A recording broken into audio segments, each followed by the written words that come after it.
It's my great pleasure to introduce David Owen. He's professor of politics in politics at the University of Southampton. He's held visiting fellowships at Yale University, at the Institute of Advanced Study at Princeton. He's a fellow of the Academic Social Society, he's a fellow of the British Academy, and he's done impressive work in a very wide array of areas, from Nietzsche, Foucault, and Frankfurt School to his seminal work on immigration. And I'm very happy he's here, since I've read What We Owe to Refugees, this excellent book. I've been wanting to have him here, and it's great to be able to finally issue an invitation to have you accept. So I'm really looking forward to he's talked to us about on the vindication of politics. Thank you. Thanks, Sergio. Thanks very much for inviting me here. Sorry not to give a talk on migration, but refugees. But for about the last 5 years, in fleeting moments of escape from, the main projects, I've been thinking about the concept of vindication.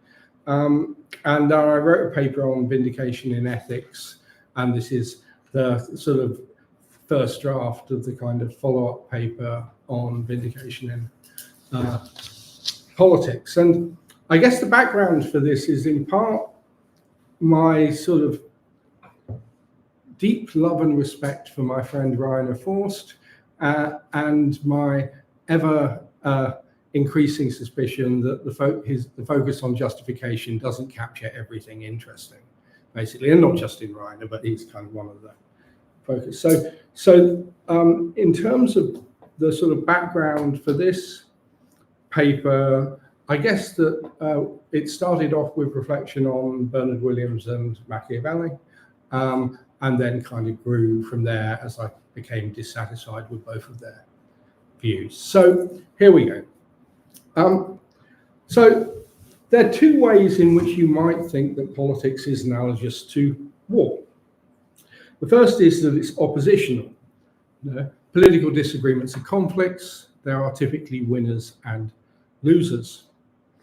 The second is that politics also involves the Clausewitzian trinity of passion, reason, and chance. Passionate commitment to a cause, rational reflection on the justification of the cause and how to pursue it, and wide exposure to luck in its pursuit. Hence, Napoleon, give me lucky generals.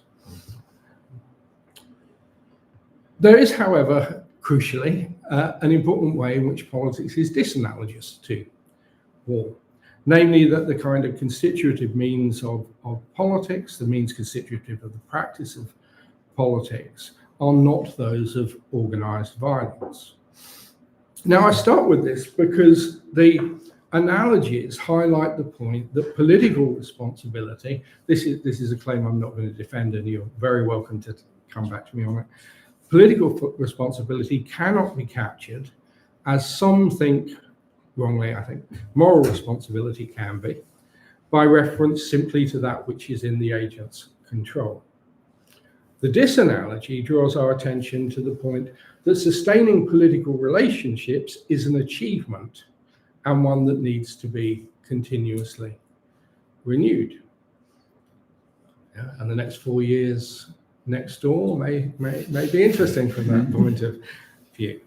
So it's against that context that I want to take up the largely neglected concept of vindication. It's largely neglected because, to the extent that it's come back at all recently, it's been in relation to the notion of vindicatory genealogies, which originally derived from kind of Hume, and then most recently Williams's Truth and Truthfulness. Now, my concerns are not wholly discontinuous with that, but I want to focus on something else, which is the way in which, as it were, vindication matters with respect to the exercise of political agency and sustaining the practice of politics. So, what do I mean? So there you go, that's the overall project. What do I mean by vindication? The easiest way to do this is just to give a kind of provisional formal distinction between justification and vindication. So justification is focused on us as political agents engaged in practical deliberation about what we've reason to do. To ask whether an action or course of conduct is justified is to ask whether there are considerations that, taken overall, entitle the agent to undertake its performance. Vindication is focused on us as political agents who stand in consequential relationships to what, it turns out, we have done.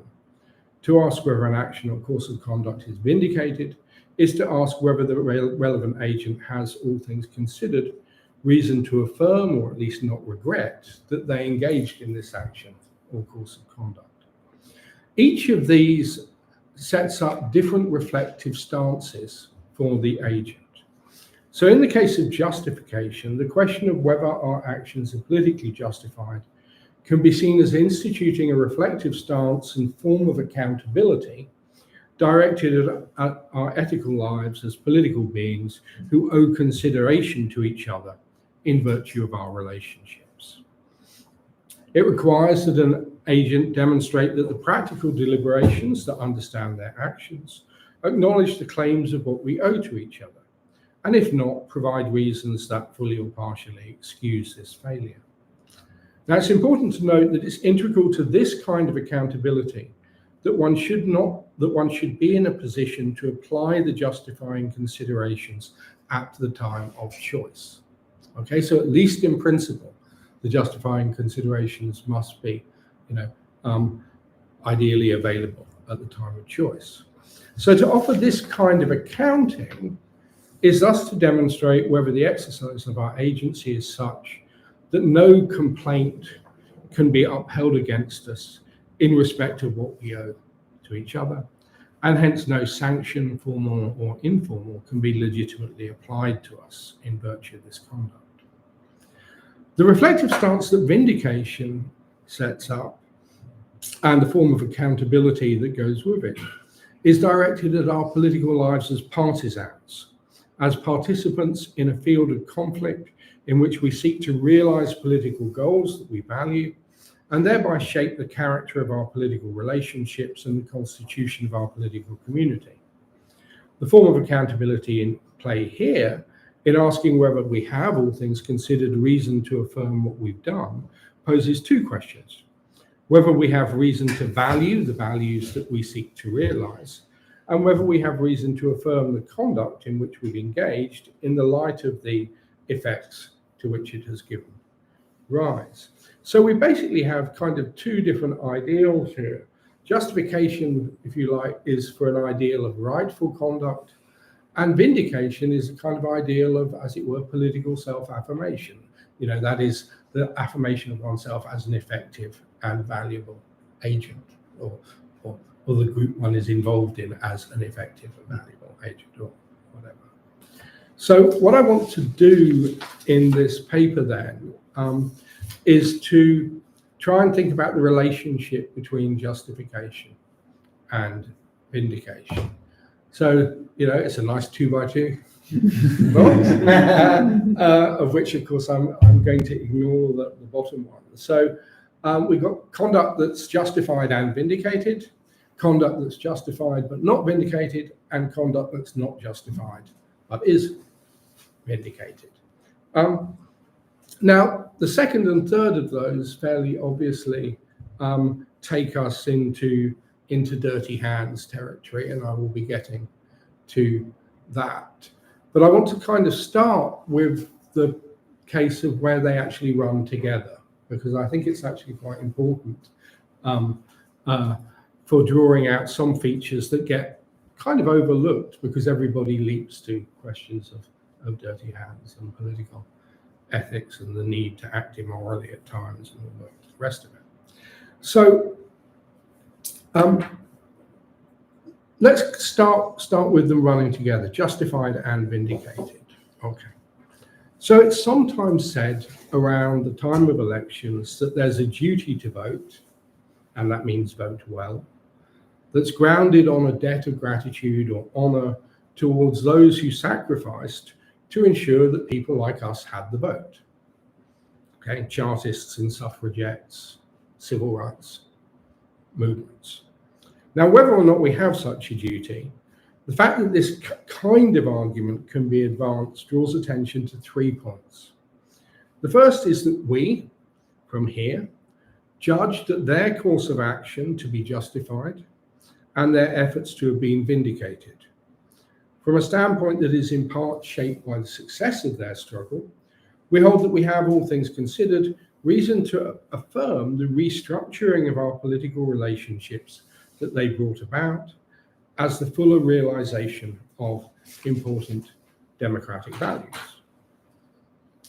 Notice that one reason this matters is that significant movements of this kind, to the extent that they're successful, may also change the socially operative terms of public justification in ways that we endorse.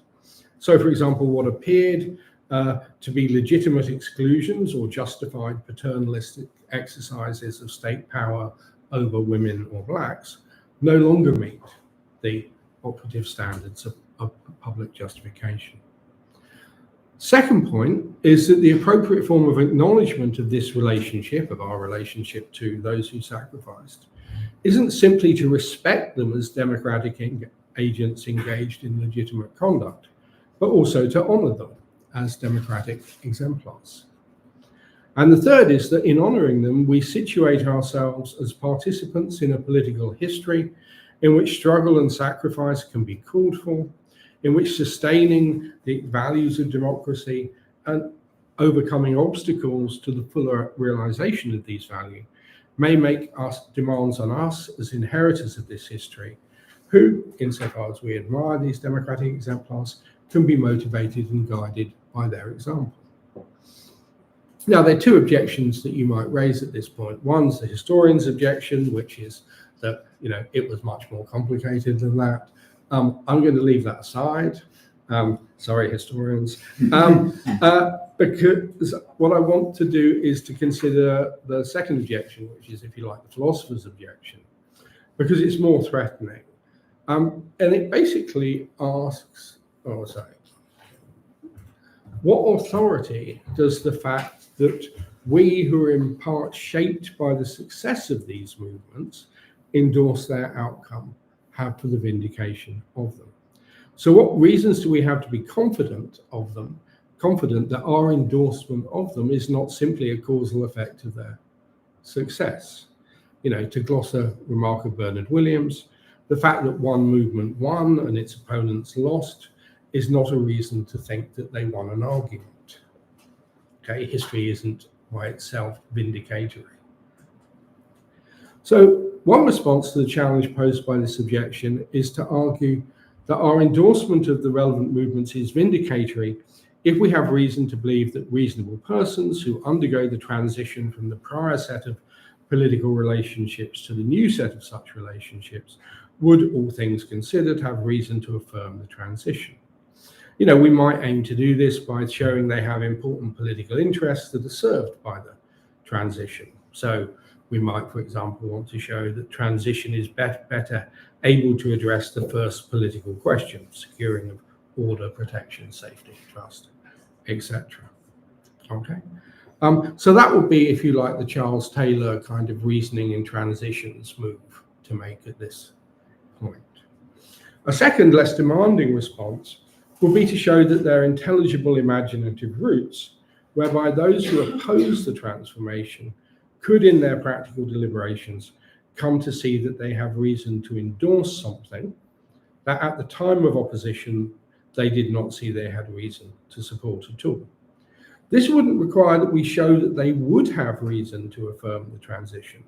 It would suffice to show that we're in the field of political disagreement to identify the transition as vindication act, and hence to underwrite our confidence that the judgment we have reason to endorse it and honor those who brought it about is not simply a product of our political identities being shaped by the transition. That confidence can be further bolstered by subjecting the transition to the critical theory test to check if we do not have reason to believe that we endorse the transition simply as a product of the self-serving interests of our political rulers. Okay. Given the field of politics remains a struggle, this is sufficient for those of us who do endorse the outcome achieved to have reason to see the conduct of the movement in question as vindicated and to honour it. Okay, so now let me turn to when vindication and justification come apart. So, politically justified courses of conduct may not be vindicated. This means not simply that they're not successful in achieving their intended goals, but the pursuit of these goals doesn't realize other goods or values that would give us sufficient reason not to regret that this action was undertaken. So given that that is just a basic fact of political life, what do we want from our political agents in the light of that consideration? Well, the first thing is we want them to be responsible in the sense, still best captured in many ways by Max Weber's ethic of responsibility. We want them to pay close attention to the circumstances in which they're acting, to what's known, to the potential effect of known unknowns, and the costs of exposure to unknown unknowns, i.e. the price of everything going wrong for reasons that cannot be foreseen, on whom the costs of failure are most likely to fall, and how vulnerable they are to serious harm in terms of the costs that may fall on them. So one question then concerns how to cultivate an ethic of responsibility in political agents. But here it also matters that politics is a practice at which political agents may exhibit different degrees of ability, ranging from incompetence to virtuosity. The second question then concerns how to develop the dispositions and abilities of political agents such that they're more sensitive to and able to negotiate the conditions of uncertainty that they confront in formulating, pursuing, and adjusting their ends. Now, that's in part a problem of institutional design. We can try and design the policy-making process and policy implementation processes in ways that try and, as it were, encode the Weberian ethic into practice. And we can try and arrange the training and selection of politicians in ways that cultivate and reward virtuosity. For example, by having empowered local government as a key training ground for national government. But institutional design cannot do all the work. We also need to consider the ethos we want to support and be supported by the institutional practices. Now, the stakes of this are even higher if we consider the other way in which justification and vindication can come apart, in which an action or course of conduct is not justified but is vindicated. On the one hand, this acknowledges that in politics it can be necessary to act immorally. On the other hand, it constructs a standing temptation for the political agent confident in their abilities to realize the value, to realizing the value of political goal, to bypass the constraints of legitimacy as a matter of expediency. So Boris Johnson's attempt to prorogue the Parliament, okay, or the various attempts by the UK government, such as the Rwanda scheme, to bypass international law in relation to refugees. So one classic statement of the problem in such contexts is given by Machiavelli in the Discourses. He writes, "Because the reordering of a city for a political way of life presupposes a good man, and becoming a prince by violence presupposes an evil man, one will rarely find it happens that someone good wishes to become prince by evil ways, even though his end be good, and that someone wicked, having become prince, wishes to work well, and it will ever occur to him to use well the authority he has acquired badly." Now, we don't have to think about contexts of Republican refounding to confront these questions.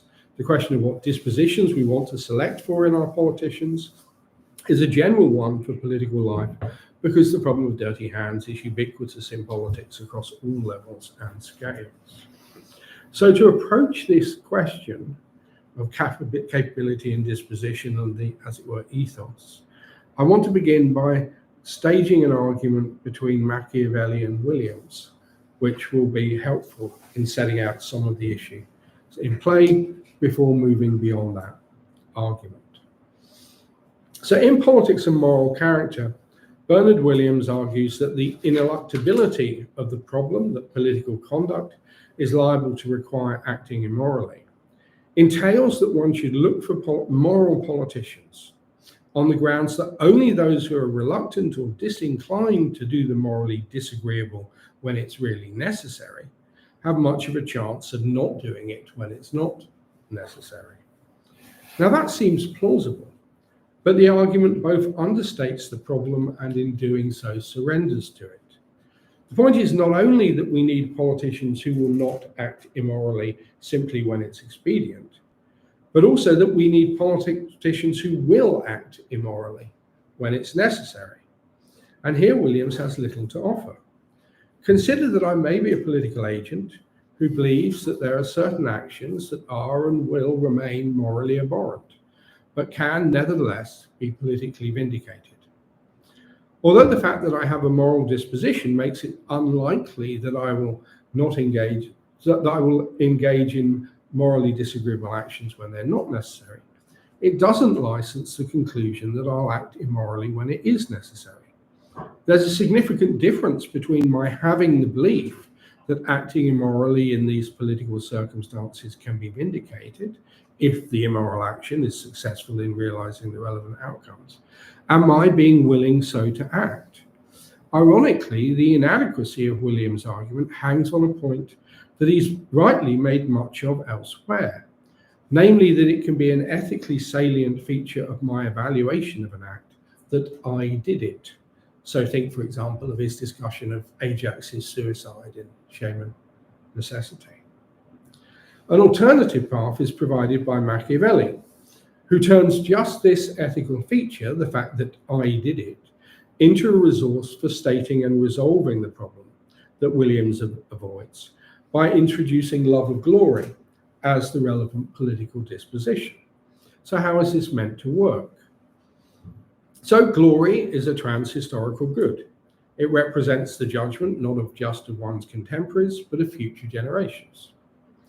Glory is not a good you can aim at directly. It's a byproduct of doing politics well, of political achievements that are recognized as valuable by the relevant audiences. And glory, precisely because it's tied to the agent, I did it, offers reasons for the immorally disposed agent not to act immorally unless it's necessary, and for the morally disposed agent to act immorally when it's necessary. Those are the conditions of glory and not infamy in the future. Fourth point that follows from the preceding three is that political agents have a strong interest in distinguishing correctly between when immoral action is expedient and when it's necessary. Okay, you're going to have future Machiavellis looking back, analyzing your actions, right? So you need to get it right. So we might note that Machiavelli's approach also addresses the two other concerns that were raised in thinking about the ways in which justification and vindication can come apart: a political ethical responsibility and the cultivation of political virtuosity. It does so because glory is related to how well one acted under the relevant circumstances and how things turned out. Okay. And note that it's possible to accrue glory in contexts of political failure or defeat if the audience judge, for example, that there was no plausible path to success and the actions taken realized other political values or good or minimized political disvalues or bad. So why not just embrace an ethic of glory?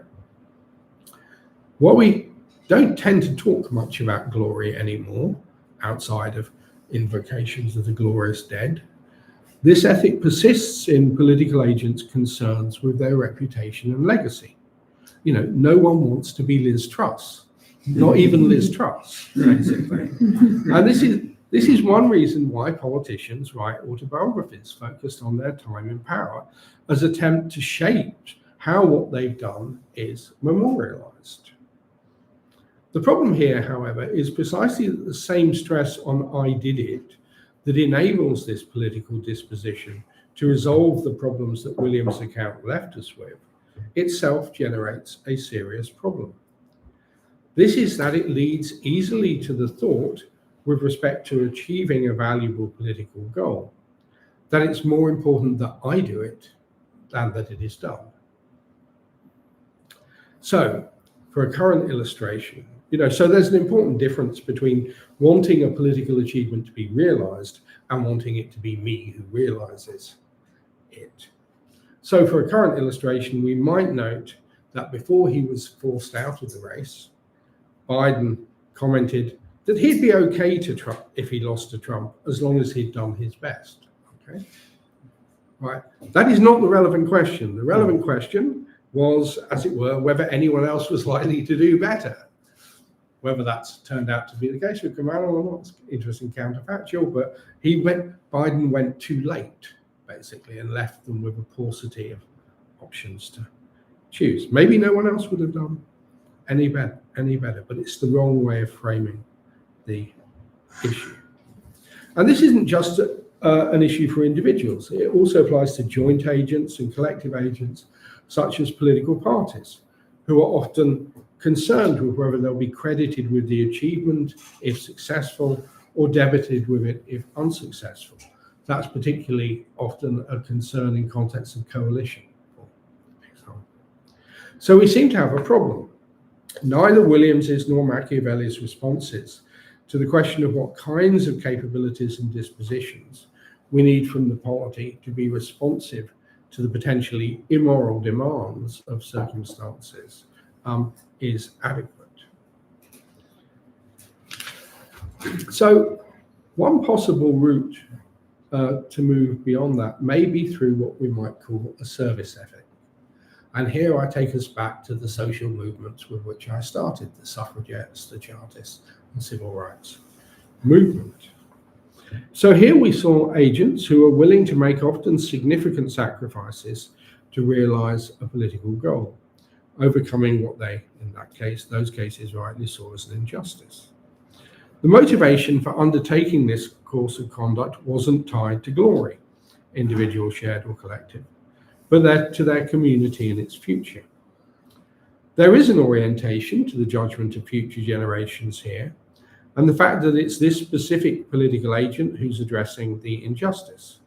But the motivational structure of the agent's conduct is not driven by the glory-related thought, I must get the credit for overcoming this injustice, but rather by the service-related thought that this injustice must be addressed, and if not by us, then whom? In other words, it matters more to this type of political agent that the injustice is overcome than that they do it, but they will take up responsibility for this task if circumstances call on them to do so. Now, this service ethic does have a clear relationship to honor, in the sense that those who sacrifice to realize valuable achievements should be honored and memorialized as exemplars. Okay, and that, the fact that they may get, historical, honor and glory may be a sort of supplementary motivation, but it's not the primary motivation. So how much might such a service ethic speak to the dispositional and capability requirements we want? So a service ethic can be grounded in a wide range of comprehensive ethical outlooks.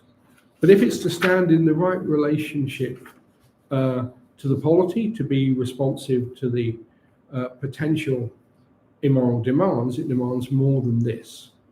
So one way, for example, it can be grounded is through acknowledgement of a natural duty of justice combined with a love of polity, with each element modulating the other, such as civic patriotism in the sense that encompasses the patriotism of dissent and protest, recognizes the graces and disgraces of the political community. Membership can be a source of both pride and shame. So whereas love of country may simply transpose the problems of an ethic of glory to a collective level, civic patriotism directs the agent to the point that as a member of the polity, they bear a responsibility concerning what it is, what it does, and what it has done. Now, this example, the example of the political service ethic, is just an example, right? So the civic patriotism, it is just an example, okay? Nothing here, I say here, entails that this ethic can't take other non-statist forms, and I think it would be relatively easy to show that other variants can be seen in the struggles of indigenous peoples, of transnational racial solidarities, and many others.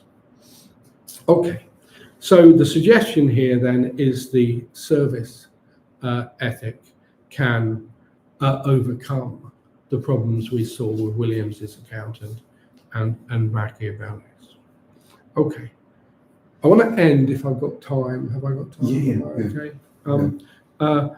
By asking why all this matters particularly for democratic governance, and I'm going to kind of do so by, in a oddly reflexive way, drawing on some work of Dorota Motzwasinka, which draws on an earlier version of me talking about vindication. So it's a kind of odd thing going. So why might the concept of vindication have particular salience in relation to democratic governance?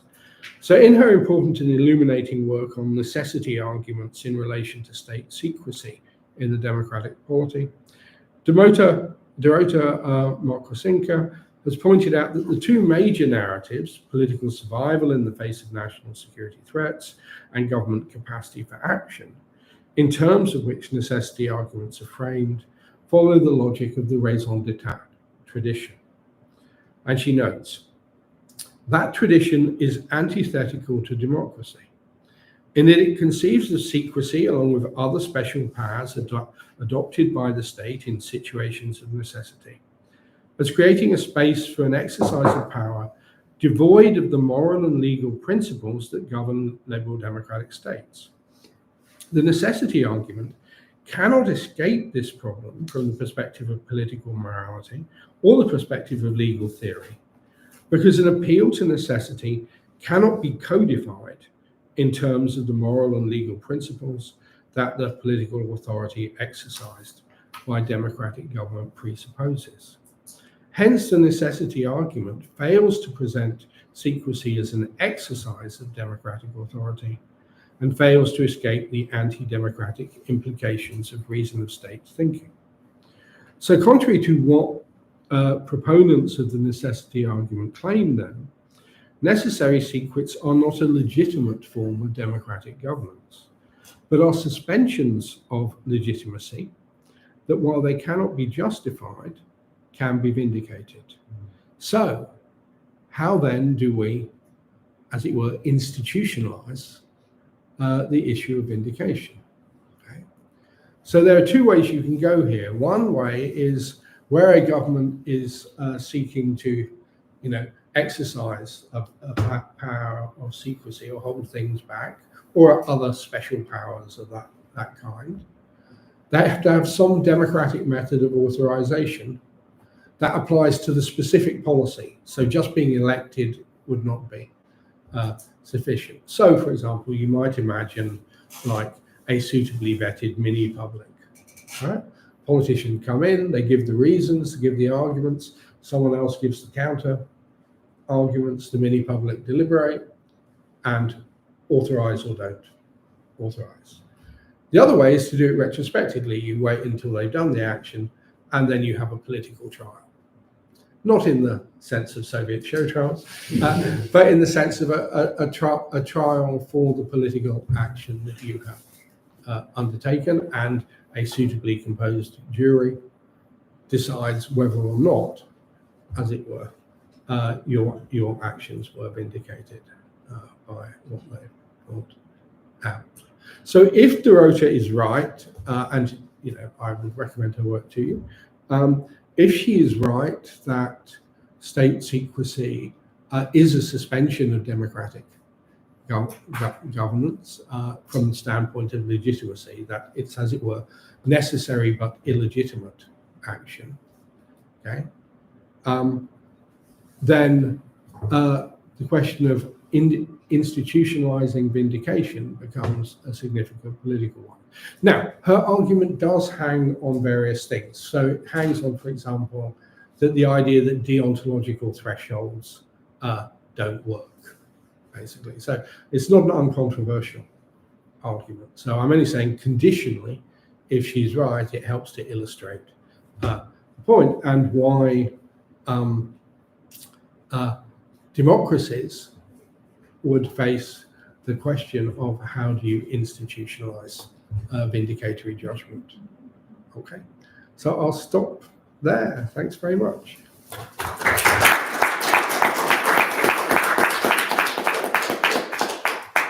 So